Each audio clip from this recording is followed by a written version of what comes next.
अस्सलाम वालेकुम। एक सेहतमंद जिस्म, एक सेहतमंद घराना और एक सेहतमंद घराना ही एक सेहतमंद माशरा पैदा कर सकता है।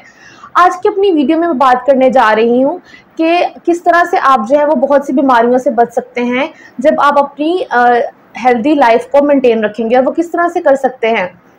बहुत से लोग जो है वो आप में से जब वो डॉक्टर्स के पास जाना पसंद नहीं करते, वो रोज़मर्रा के जो टेस्ट है वो करवाना पसंद नहीं करते। लेकिन याद रखा जाए कि अगर आप 3 कंडीशंस को अपने जहन में रखते हैं और अगर आप देखें कि ये चीज़ें आपकी रोज़मर्रा ज़िंदगी में तो नहीं पाई जा रही, तो आप बहुत सी जो है बीमारियों से बच सकते हैं।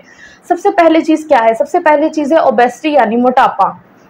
मोटापा जो है वो बहुत सी बीमारियों की जड़ है। और वो क्यों आता है आपके अंदर कि जब आपकी जो है आपकी जो डाइट है और जो आपकी रोज़मर्रा की एक्टिविटीज़ है उनके अंदर बैलेंस नहीं है और उसके अंदर प्रॉपर तवाज़न नहीं है। यानी आपका कैलोरी इंटेक तो ज़्यादा है, आप खा पी तो ज़्यादा रहे हैं, लेकिन आपकी रोज़मर्रा की जो लाइफ है उसके अंदर आप वर्जिश नहीं कर रहे, आप प्रॉपर जो है उसको कंज्यूम नहीं कर रहे, यूटिलाइज नहीं कर रहे उस डाइट को। अलावा ज़रूरत इस बात की भी है कि आप देखा जाए कि ये चीज़ें जो है वो आपके बच्चों के अंदर तो नहीं है, क्योंकि जिस तरह से पहले बच्चों के अंदर जो है वो खेल कूद पाया जाता था, उस तरह से आजकल के बच्चों में जैसे जैसे आसाइशें बढ़ रही है उनके अंदर जो है वो आउटडोर एक्टिविटीज़ का जो रुझान जो है वो कम हो गया है। और बच्चों में भी जो है ओबेसिटी यानी मोटापे जो है वो बढ़ रहा है, जिसकी वजह से वो भी जो है वो बहुत सी कॉमन बीमारियों का जो है वो शिकार हो रहे हैं।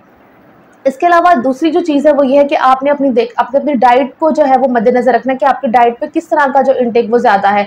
इधर आप अपनी डाइट में जो है वो फैट ज़्यादा ले रहे हैं, कोलेस्ट्रॉल ज़्यादा ले रहे हैं या कोई प्रोटीन ज़्यादा ले रहे हैं। याद रखा जाए कि आपने अपनी डाइट में जो है वो फ्रेश फ्रूट्स, वेजिटेबल्स, दूध, मीट और घर में बनी हुई चीज़ों का इस्तेमाल ज़्यादा करना है। बाहर की जो कोल्ड ड्रिंक्स हैं, जो फास्ट फूड है, इसका इंटेक आपने जो है वो कम करना है।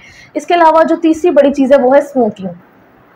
याद रखा जाए कि स्मोकिंग ना सिर्फ आपके फेफड़ों को मुतासिर करते हैं, बल्कि इसके अलावा दिल की बहुत सी बीमारियां, दिमाग की बहुत सी बीमारियां और बहुत सी ऐसी जो है कुछ कंडीशन है जो कि स्मोकिंग से जो है वो लिंक करती हैं।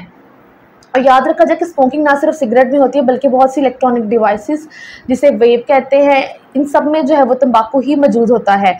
तो इन 3 कॉमन कंडीशंस को देखना है कि ये जो है आप इनसे बच के जो है वो बहुत सी बीमारियों से बच सकते हैं। Thank you so much.